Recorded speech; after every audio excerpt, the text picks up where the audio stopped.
Hey, it's Lucas, and I am now 6 months post-op top surgery.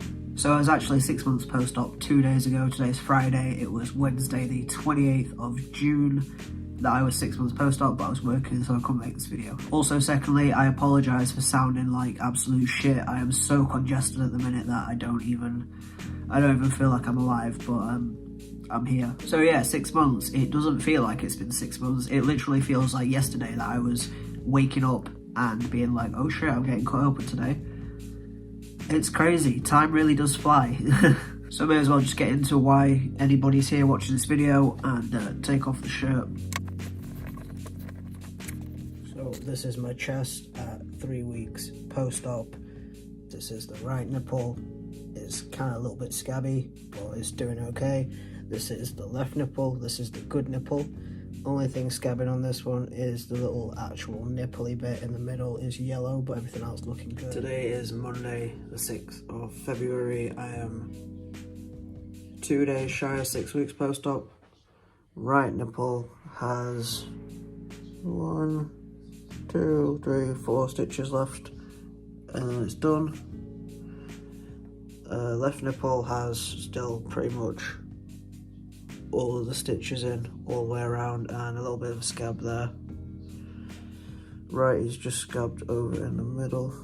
This is my chest 8 weeks post-op. I realise I haven't done that from the side view. I don't think, at least I don't remember doing side views.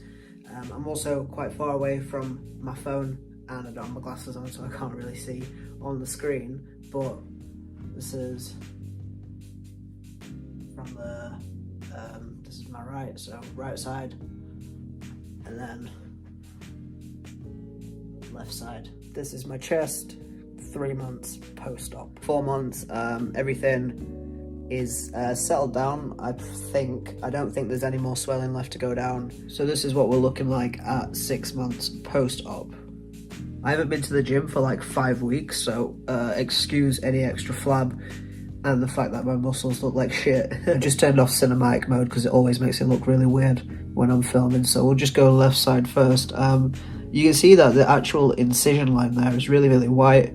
It's still really thin, and see, I don't know if it is really thin or whether I'm just I don't know whether I'm just lying to myself thinking that it hasn't stretched, but really the incision still looks really thin. It's just all this redness around it. I don't know what that's about, but I really wish that it would go away. But yeah, that's nipple. There is a little nipply bit in there, but you can't really see it on this. I think like it seems to be up here at the top, which I'm not complaining about, but would prefer it to been in the middle, you know. And then we go right side. Again, the incision here is still super thin. It did stretch a little bit here, which I mentioned in my previous videos, under my armpit. Not a lot, it still looks thin, but it did stretch a little bit. I think that might be a bit of stretch in there as well. And obviously that's where the stitch came out really early on, but most of the incision is still really, really thin. This nipple's looking great. There's a little spot in the middle. I think I mentioned it in my previous videos. I had one on this side, but I popped it and now it's not there anymore. But I'm not trying to pop this one. If I squeeze it, it doesn't seem like it wants to pop. I have tried when I've been in the shower and stuff, but it's fine. To me, it just looks like a little nipply bit, which I'm quite happy to keep. You can't see from a distance. It doesn't look like a spot. It just looks like nip. You can see from the left side, this is what it looks like. And then from the right side, this is what it looks like. In case you didn't see my previous video, this little dip in my chest here is just where the skin is thinner than the rest of my chest. There's nothing I can do about that. It's always going to be like it, so I've just kind of made my peace with it. These bits on the ends of my incisions, I'm not really a fan of, but I think I just need to get back in the gym and need to make myself wider so that they don't look as pointy. I haven't been massaging the scars, hence why they're so red and pretty shitty looking, but I need to get back on that because it's actually starting to bother me how red they are. They were starting to fade quite a lot, and then I stopped massaging and they just kind of stayed where they were, so I really need to get back on that. You probably can't see on the video because they're so fine, but I'm starting to get like just a really thin, you can see it better on this side here, just a really thin covering of chest hair, which I'm not mad about, but I also wouldn't be mad if I didn't have that, you know? So I think aesthetics wise, that's pretty much all I've got to talk about. It's not really changed much, if at all, from 4 months. The scars have got a little bit whiter, they've faded a little bit more, but everything's still the same as it was. I don't think it's going to change anymore unless I actively get my ass to the gym and start working out. So we've gone over the aesthetics and how everything's looking. It's looking pretty much the same, just a little bit more faded, a little bit more settled. Let's talk a little bit about life, I guess. It's so weird because I was thinking about this on Wednesday when it was actually my 6 months post-op date. I didn't realise until I got home from work at like 8:30 at night, something like that, and I was like, oh shit, I'm 6 months post-op today. It's so weird, like all the years of waiting for this moment to happen, all the nights that I spent like staying up until 3-4 o'clock in the morning getting drunk because I was so depressed, and then crying because I didn't think that I would ever get to this point where I am now. And 6 months later, I don't even think about it. Like I completely forgot that it was my 6 months post-op date. It's just crazy. It is currently July here in the UK and it's been fucking hot. I recently went to Download Festival and it got up to 30 degrees when we were down in the arena, but thankfully I was just wearing a vest, and even though I was absolutely fucking melting, I cannot imagine what it would have been like to, just starting over my words there, what it would have been like to have to bind in that heat, because like fuck me, like it's just something that I took for granted, I guess, just being able to take my shirt off. I didn't take my shirt off in the sun because you're not supposed to do that until at least a year post-op, but I did here and there for like less than a minute to reapply sun cream. But just being able to sit in my tent out of direct sunlight without a shirt on, just in shorts, to be able to go outside of my tent and kind of like, I don't know, I want to say Baywatch, but I don't think that's the thing. Just imagine like any stereotypical movie where some hot girl's under a waterfall throwing her hair back. That's what I felt like, just dunking my head under the tap and throwing my hair back without my shirt on. I was taking it off, putting it under the tap and then putting it back on. It just felt, it was incredible. Like I can't imagine what it would have been like if I had to bind in that heat. I probably would have got heat stroke or something ridiculous like that, like genuinely.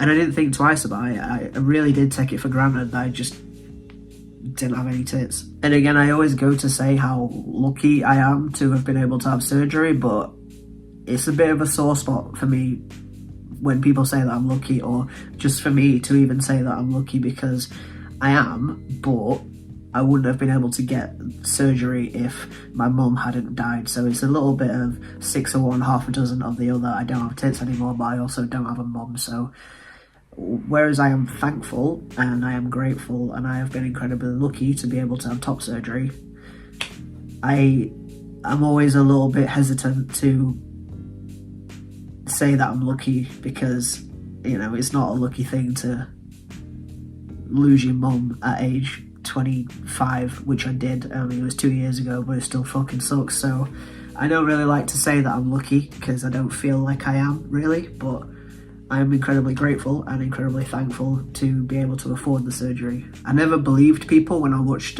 top surgery vlogs of guys saying that they don't even think about it anymore, like it's just not even on the radar. They don't think about it's odd, because before you have surgery, it's on your mind every single moment of every single day, or it was for me at least. Like every outfit, every time I had to get dressed, every time I went anywhere, anytime that I was at home, it's just always on your mind, and you don't think that you're ever going to get away from it.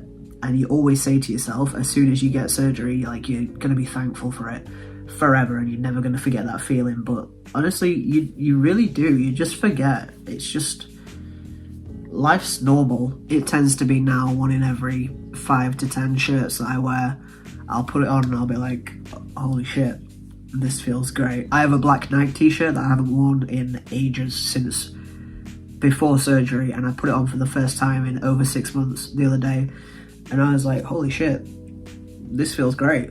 because I only had experience wearing it when I was wearing a binder, and you know, it was one of my go-to shirts because it was always baggy enough to hide it. But now that there's nothing there to hide, I don't know, I guess I like it even more now. I went in a hot tub for the first time post-op a couple of days ago. That was really fun. We always used to go in it pre-surgery, when both of us were pre-surgery, and you know, we'd wear binders and we'd go in there and chill in a hot tub, and it was fine because we were both pre-surgery. But then he got surgery, and I always felt really self-conscious. I didn't want to go in the hot tub anymore because I was in there in a binder and a t-shirt, and he was in there just in swim trunks like you're supposed to be. But we went in with two more of our friends. We were all in the hot tub just chilling, smoking, drinking, and it was great. Like, didn't even think about it. The thing that I found funniest anyway was one of our friends is a cis guy, and he was the most self-conscious about taking off his shirt. That just made me laugh. I think I did laugh in his face when he told me, which I shouldn't have, because I mean, it's not good to laugh at people's insecurities, but we were all very insecure, and obviously this is my first time shirtless in a hot tub ever, so I was self-conscious. I've not been to the gym in a few weeks, and I don't feel like I look good, but it's just, it felt good, and that's all that matters. There has been absolutely no downsides to having top surgery, apart from the fact that I can't take my shirt off this year in the sun. But next year, you better fucking believe I'm going to be shirtless pretty much all summer. The thing that I'm most worried about now, apart from not getting my scars in the sun, is not being clockable, because my scars at the minute, you can see they're like red, and kind of, these bits are fine under the armpits. It's just the bits in the middle that are the most red, and I just need those bits of redness to go away, because I really don't want to be clockable. My only two options are keep massaging until the redness goes away, or get so jacked that my pec muscle just kind of goes over my incision line, which was my plan all along. So I've got a year to get super jacked. I would say really the only negative to having surgery is I had bottom dysphoria beforehand, but it was definitely way overshadowed by my chest dysphoria. And now that I don't have any, well, I still do have chest dysphoria, but it's severely, like, I don't know, what is the right word? It's been alleviated. Is alleviated the word? I'm going to say alleviated. It's not there anymore, pretty much. Like, it's still a little bit, but I know that's just my stupid fucking brain telling me things that are not true, things that aren't true, so I'm just not going to go into them. But now I'm pretty heavily fixated on bottom dysphoria. That's the thing that's just, you know, come out of the woodwork, and that's not something that I want. That's not something anybody wants, but it's part and parcel of being a fucking tranny, so you just got to get over it, you know. Yeah, but we'll get into that when we get further down the road with those appointments. But for now, I don't have any regrets at all. Like, I don't even remember what it was like before surgery. I don't want to remember what it was like before surgery. It's going to sound shitty for anybody who hasn't had surgery yet, but it's so easy to you just forget. Like, you just switch off like that. You spend so long being so depressed and thinking it's never going to happen, and you get yourself into such a deep fucking pit where you just want to die every single fucking day, and then it's just gone. Like, it's weird because I still get the dysphoria. Sometimes I'll put on a shirt and I'll panic and I'll be like, I didn't put my binder on, what am I doing? Or I'll go out and I'll be walking down the street and I'll just be like, oh shit, oh wait, I don't need to do that. And it's weird. But I was one of the people who was like really bitter, who was like, oh, it's so easy for people, you know, once you've had surgery, once you're on hormones, you just don't care about the other trans people anymore. And yeah, it just sort of happens like that. You just forget, you just don't even think about it anymore, because it's not, you don't need to, like, it's not a major thing.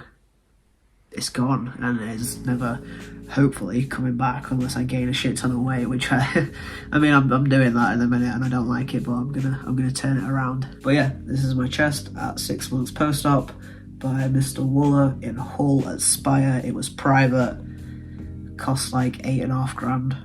Can't remember the exact figure, but it was pretty much almost 8.5 grand. So do with that what you will. I know people who have had surgery after me and they paid at least £1.5 grand more than I did. So if you want to get your surgery done and you want it to be less than 10 grand, I recommend that you look into it now. Mr. Waller's waitlist when I went was only 3 months long. It might have increased by now, but I don't think it has. He's still quite unknown. Like, he's a very severely underrated surgeon. People just don't go to him. I've seen people say that they asked for Nishaw and then they get deferred to Waller and they're so disappointed, and like, bro, why? The results look good. I am living proof. They're almost identical to Nishaw's, so just why wait? So yeah, 6 months post-op. I don't really think about it anymore. Life's good. If you like the video, leave a like. If you want more videos, subscribe for more videos. Peace.